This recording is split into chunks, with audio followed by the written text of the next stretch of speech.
তো hello guys, welcome to my channel Russell explainer. তো Cody রোডসের ফ্যান্সদের জন্য একটা খুবই ভালো খবর আছে, আর যেটা হলো যে কোডি রোডস নিজে এটা কনফার্ম করেছে যে সে ডাব্লিউডাব্লিউর সাথে একটা মাল্টি ইয়ারের ডিল সাইন করেছে। তো এখন তোমরা আরও কম করে হলো কোডি রোডসকে ডাব্লিউডাব্লিউতে 3 থেকে 4 বছর দেখতে পাবে, যেটা খুবই ভালো খবর। আর কোডি রোডস তার ইন্টারভিউতে এটাও একটা জিনিস রিভিল করেছে যে সে ঠিক করেছিল যে তার যখন 40 বছর বয়স হয়ে যাবে, মানে 2025 সালের মাঝামাঝি সময়, তো সে প্রো রেসলিং থেকে রিটায়ারমেন্ট নিয়ে নেবে। তো এটা এক সময় সে ভেবেছিল, কিন্তু এখন আর সে রিটায়ার হবে না, কারণ এখন তো তার ক্যারিয়ার খুবই ভালোভাবে চলছে। তো কোডি রোডসের ইন্টারভিউ থেকে কোডি রোডসদের ফ্যান্সদের জন্য এই দুটো ভালো খবর পাওয়া গেল।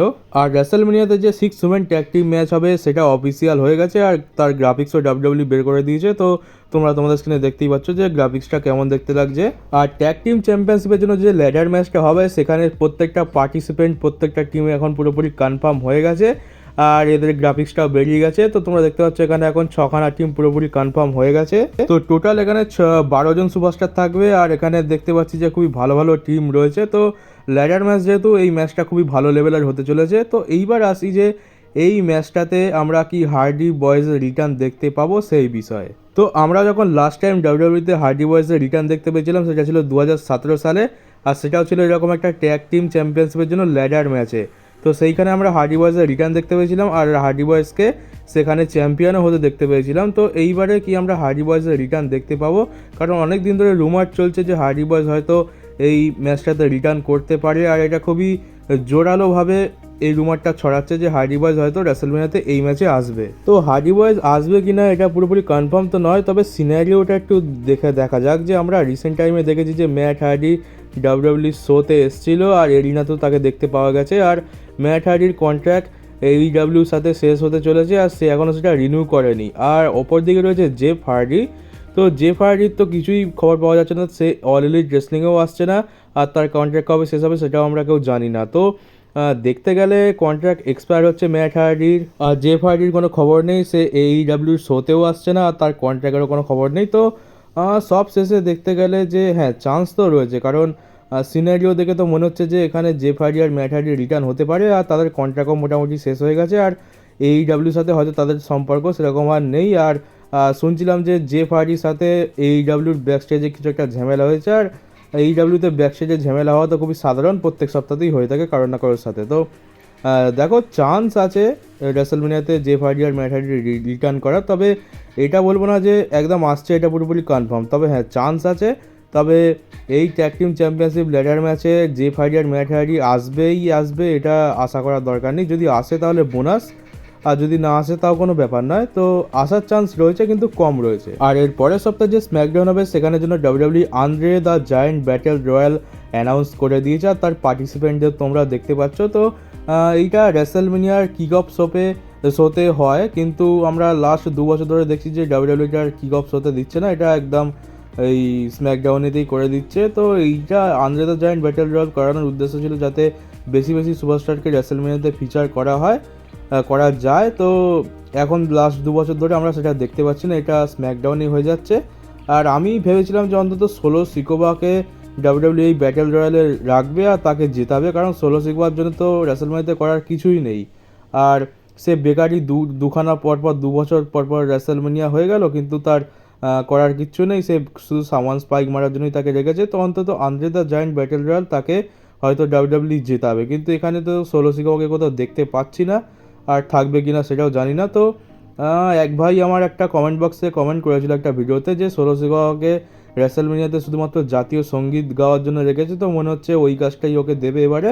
তো যাকগে, এবার Andre the Giant battle royal এবারে স্ম্যাকডাউনে দেখতে পাবো। তো দেখা যাক ওটা কে জেতে। আর রেসলমেনিয়া স্টেজের আরও 2খানা ফটো বেরিয়ে এসছে, আর ফটো দেখে যা বুঝছি যে আগের বছর এত সুন্দর স্টেজ করার পর এই বছরে কিনা আমাদেরকে এইটা দেখাবে। তো এইবারের স্টেজটা খুব একটা ভালো হয়নি মনে হচ্ছিলো, আর এটা এখন তো দেখে মনে হচ্ছে যে আর ভালো হবেও না, আর এটা পুরোপুরি কনফার্ম হয়ে গেল যে এবার রেসলমেনিয়া স্টেজ আগের বারের মতো অত ভালো হবে না।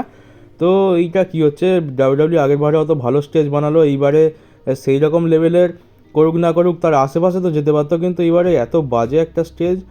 তবে বলা যায় না, হয়তো লাইটিং করার পর ভালো লাগবে, তবে আমার তো খুব একটা পছন্দ হচ্ছে না এখন। কমপ্লিট হওয়ার পর আর কতই বা ভালো হবে। তো এই হচ্ছে স্টেজ, তোমাদের কেমন লাগলো তোমরা কমেন্ট বক্সে জানিও।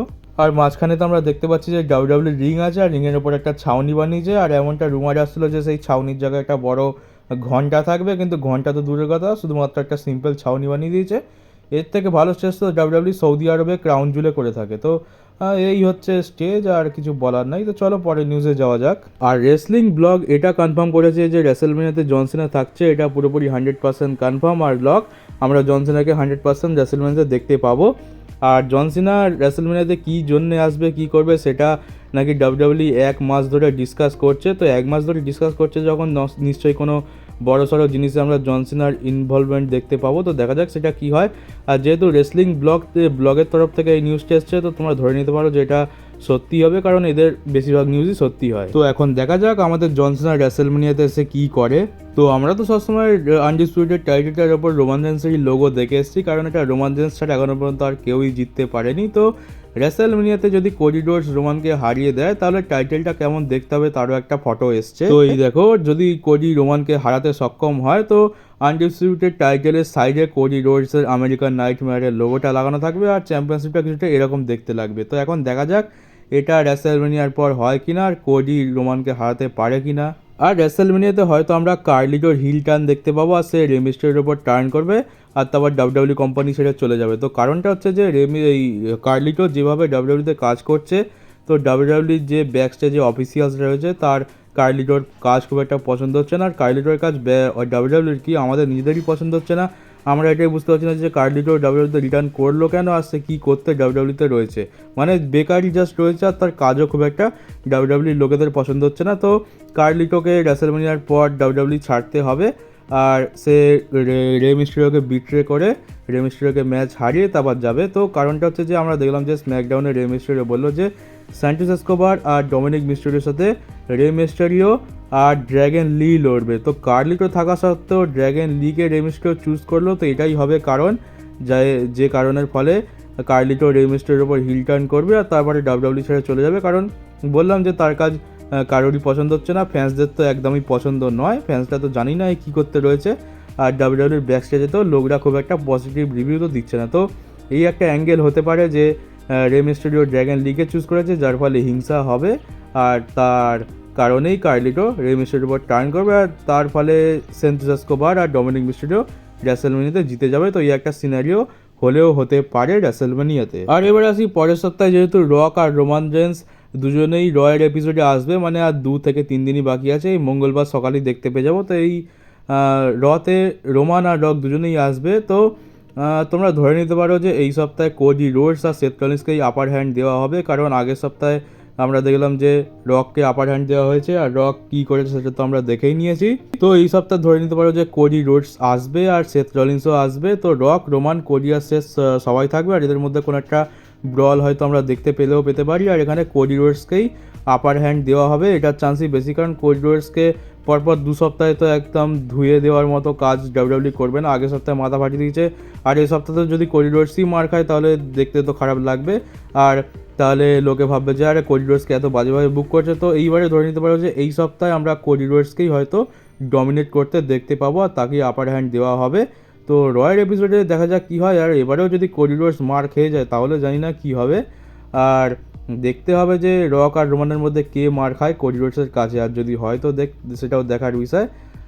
তো রয়ের আর বেশি দিন বাকি নেই, মাত্র 2 থেকে 3 দিন আছে, আর এটা রেসেলমেনিয়ার আগে শেষ র। তো এখানে তো কম করে আমরা মারামারি এক্সপেক্ট করতেই পারি, কারণ এরা তো এতদিন ধরে প্রোমো ব্যাটেলই করে গেছে।